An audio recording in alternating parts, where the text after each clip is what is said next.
Alright, fair warning, this video is going to be gross, but I'm not making it just for the shock value. I'm not trying to be gross just for the sake of being gross. I do think there are important lessons to be learned from the grossness, and I wouldn't subject you to these images or these themes otherwise. The city of San Francisco had a special mayoral election in June, electing former president of the San Francisco Board of Supervisors, London Breed, to the office. She started the job just a week ago, last Wednesday, and this is the first answer to the first question of the first interview she gave as mayor, at least as presented by NBC Bay Area. You're a native of San Francisco. Is this the worst you've seen it? I will say that there's more feces on the sidewalks than I've ever seen. You know, growing up here, that was something that wasn't the norm. That you've ever seen? That I've ever seen, for sure. And that is a huge problem. And we're not just talking about from dogs, we're talking about from humans. Well, thanks for clarifying. That's very helpful. Note the language she uses about current conditions being outside the norm. I would hope the norm is no open defecation in the streets, but I'm not sure. It's the same type of language used in a recent story about a mysterious 20-pound bag of human waste just sitting on a San Francisco street corner at the start of the month. It's more than 2 weeks later and still all sorts of questions remain. So was it like just one guy who filled the bag himself, or was it somebody going around the city building himself a gigantic tossed shit salad? How did this thing even come to be? What we do know from the story is, just like the mayor said, this sort of thing is outside the norm. The photo of the bag originated on Reddit, where one local user wrote, quote, "I wouldn't say this is typical. I can't say I've seen anything like that. I've seen open feces, smeared feces. I commend whoever put it in a bag. It could have been much worse. Looking at the bright side of a mysterious,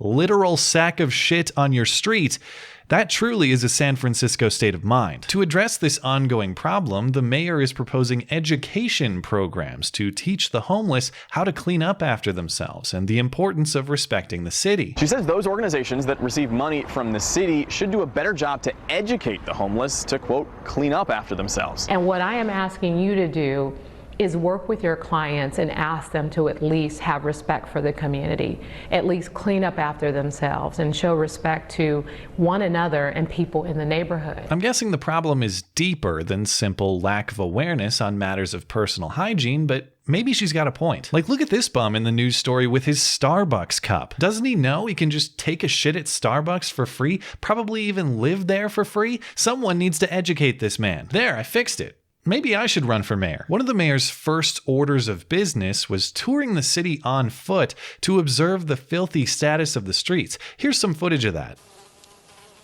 Whoops, wrong clip. Here's the footage. She had a full entourage, but I'm surprised there was nobody scouting in front of her to make sure she didn't accidentally step in any piles. But check this part out. She walks right by a guy prepping a needle. Shocking to an outsider, but speaking of San Francisco norms, reportedly this is one. NBC Bay Area, the same news outlet doing this interview, recently did a 153-block survey of downtown San Francisco, which revealed trash on every block, 100 needles, and more than 300 piles of crap, which means, at least mathematically, it's not a San Francisco street if it doesn't have needles on it. Consider the scale of this problem. According to those collecting used needles, the number is in the hundreds of thousands per month. Every month, us and our partners at the city collect 275,000 syringes. And those are just the ones disposed of safely. There are hundreds of thousands more each month still on the streets, in parks, and in playgrounds. The issue is so out of control that the city of San Francisco hired 10 workers this spring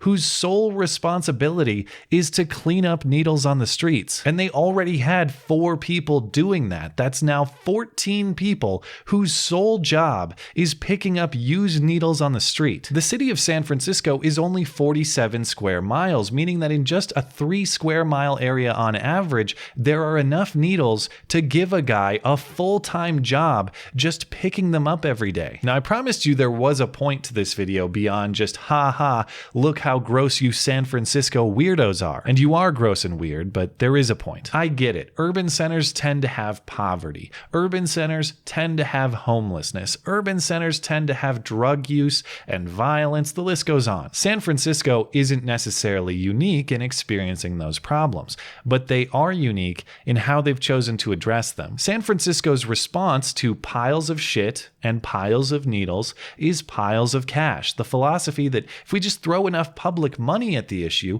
maybe the bums will use the Benjamins to wipe their asses and everything will be clean again. Regarding the needle issue, why exactly are there hundreds of thousands of dirty needles littering the streets each month? Well, at least in part because the city gives out hundreds of thousands of needles each month. An estimated 400,000 syringes a month, to be precise, through various programs aimed at reducing HIV and other health risks for drug users. The program originated in the 90s called the Needle Exchange, but there have never been strict rules for returns of dirty needles, and so outgoing clean needles always exceed incoming dirty needles, and the difference ends up creating the city's improvised AIDS obstacle course on the sidewalk. In recent years, the city is spending $500,000 annually handing out needles in the name of public safety. Regarding the homelessness issue more generally, the city is spending $280 million this year on housing and services for the homeless, up 40% over 5 years. But I don't know if that's actually a lot of money in San Francisco terms. Last I checked, $280 million is about what I'd expect to pay for a crappy one-bedroom apartment in that city.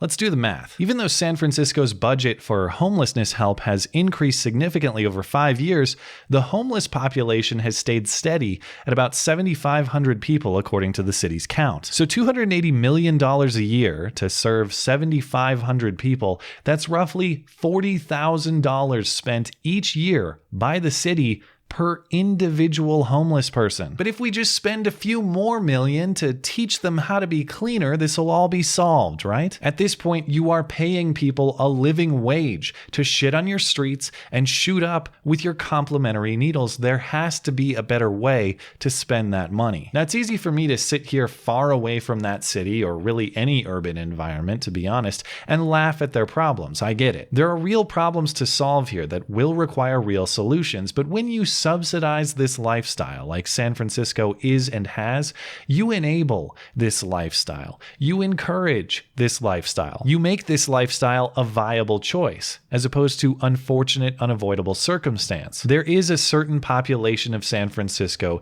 that cannot help itself and does need aid. I have no doubt. But there have to be better ways to address the issue. There have to be ways to get those who cannot help themselves off the streets, and to get those who are able-bodied and able-minded into productive work. But this current approach, this is compassion to a pathological degree, to a destructive degree, to a self-defeating degree, to a degree that is actually, and ironically, harmful to others, including those in need. I don't have a specific answer for how to fix this. I wish I did. But I do know that incentives need to be restructured. When you incentivize shit and needles on your streets, that's exactly what you'll get. Incentivize the good behavior you'd like to see instead, and then take care of those legitimately left behind after. Granted, I'm no policy expert. I've never run a city. I probably will never run a city. But at this point, what policy alternative could possibly be worse? When your city is decaying into an actual cesspool, you can be creative. You can try literally anything else. Thanks as always for listening and for supporting this channel always. Appreciate that thoughtful discussion down below, and especially over on Twitter. That is at ML Christiansen. You're always welcome to come hang out and chat in my live streams. Those are linked down in the description. Looking forward to it. Goodbye.